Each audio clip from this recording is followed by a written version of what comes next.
let's pray. Okay, let's think. All right.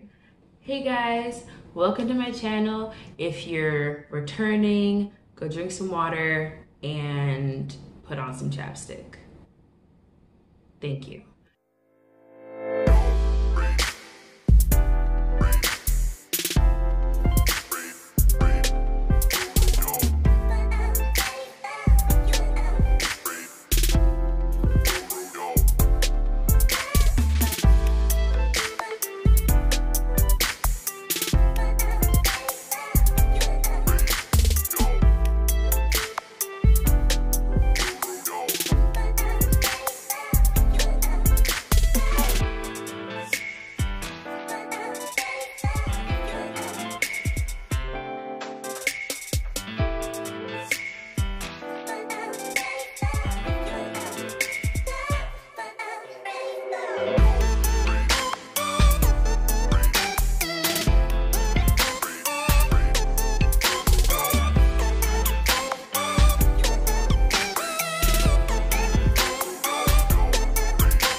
love that top, I think.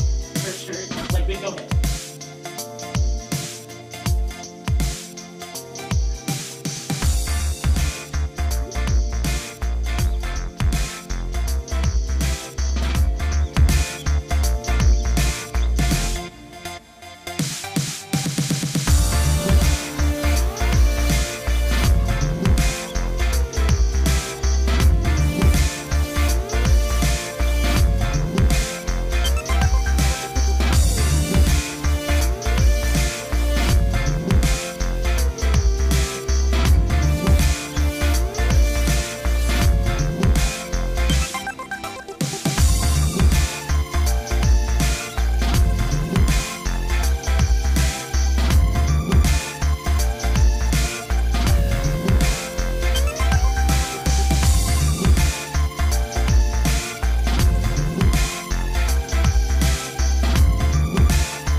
So in this video, I'm going to show you how to do this impromptu Captain Marvel look. Excuse you. So I was doing this look, I was practicing cut creases, and then it was like, ooh, this looks kind of Captain Marvel-y. So I added some blue liner, and it ended up being Captain Marvel. It's great. If you want to watch me do this, then watch the video. Thanks. Okay, so that concludes this video. If you like this look, if you like me, if you like my other videos, if you like my hair, I don't know, subscribe. There will be more, I promise. And when there's not more, you can for sure follow me on Twitter or Instagram so you can get more if that's what you desire. All right, so yeah, that's the video. I'm a little awkward, I'm sorry. Bye. My back hurts. My back, yo. My neck, my back, my neck, and my back. What? Incorrect. Wrong. That is not correct. Miss Keisha! Oh my gosh, she's fucking dead. Oh my gosh.